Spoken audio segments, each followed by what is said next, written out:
Olá pessoal, espero que estejam todos bem. Na videoaula de hoje nós vamos dar sequência aí no conteúdo revisional, iniciando aí o capítulo 5 do nosso último livro deste ano de Química. Ok? Então material na mão e vamos lá. Inicialmente vamos começar a falar sobre os símbolos, ou seja, a linguagem da química e as suas classificações. Legal? Inicialmente nós temos que o nome de um elemento químico ele dá origem, de fato, ao símbolo químico de um elemento, sendo que esse símbolo ele é baseado no nome em latim do mesmo elemento químico.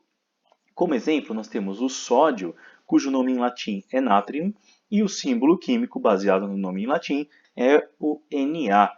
Cuidado, nós temos aí o N maiúsculo e o A minúsculo. Sempre quando nós temos um símbolo químico com duas letras, a primeira é sempre maiúscula e a segunda é sempre minúscula. Ok, gente? Quando o símbolo químico tem uma letra só, a única letra é maiúscula. Legal? Temos aí, por exemplo, o ouro, cujo nome em latim é aurum, e o símbolo químico é AU. Certo, gente? E assim vai para todos os elementos químicos seguindo o mesmo padrão. Notem que o potássio, por exemplo, e o enxofre são símbolos químicos que só tem uma letra e, portanto, a única letra é maiúscula. Legal? Bom, com relação a algumas substâncias, nós podemos identificar como, por exemplo, o etanol, algumas propriedades, características dessa substância, sendo que o etanol é uma substância, é um álcool, portanto, uma substância orgânica, tá? Cuja fórmula química é de 2 carbonos, 6 hidrogênios e 6 oxigênios, podendo ser representado pela estrutura, ou seja, pela fórmula eletrônica, né, a fórmula de Lewis, que visualiza a interação entre os elétrons de valência nas ligações, certo? E a representação em 3 dimensões aí da mesma molécula, da mesma substância. Paralelamente, nós temos aí como, por exemplo, o cobre, que é um metal, sendo que o símbolo químico é o Cu. Da mesma forma, a estrutura eletrônica pode ser representada como Cu ou como Cu e dois pontinhos, que significariam os dois elétrons de valência do cobre.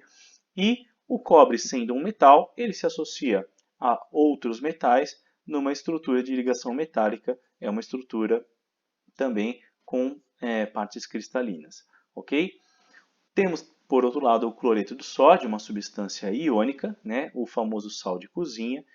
O símbolo químico da substância é o NaCl, né? O cloreto de sódio. A estrutura eletrônica denota aí a ligação iônica, né? Ou seja, a interação entre o cátion e o ânion presentes na substância. E a estrutura cristalina, ou seja, o cristal formado por esses íons agregados. Né? Notem que essa estrutura cristalina, também conhecida como retículo cristalino, tem uma alternância entre cátion e ânion na sua estrutura, ok? Portanto, também precisamos verificar outras linguagens, né? Como, por exemplo, no bicarbonato de sódio, nós temos que os elementos constituintes são esses, o sódio, o cloro, o carbono e o oxigênio, e a atomicidade, esse é um conceito importante, a atomicidade de cada elemento na fórmula. O que a atomicidade representa? De fato, a atomicidade é a quantidade de átomos daquele elemento na fórmula. Percebam, na fórmula do bicarbonato de sódio temos somente um sódio, um hidrogênio, um carbono e 3 oxigênios. Certo? Então a atomicidade é 1 para o sódio, 1 para o cloro, 1 para o carbono e 3 para o oxigênio. Ok, gente? Na fórmula de qualquer substância, a atomicidade deve representar o número de átomos de um determinado elemento. Ok?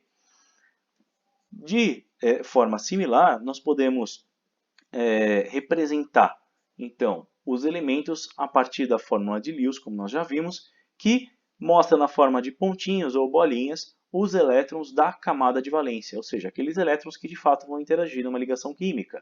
No caso do sódio, que só tem um elétron de valência, representamos por uma bolinha. No caso do cálcio, 2 elétrons de valência, 2 bolinhas. E assim vai como representação para todos os elementos na tabela, quando representados em sua estrutura eletrônica ou fórmula de Lewis, ok?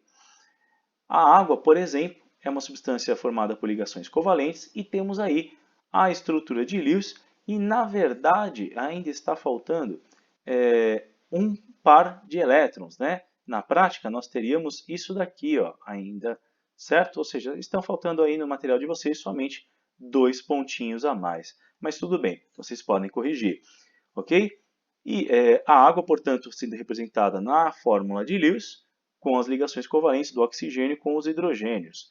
Temos de forma similar também as ligações covalentes representadas por fórmula de Lewis no metano, uma substância orgânica, um hidrocarboneto, na amônia e na molécula de gás oxigênio, certo?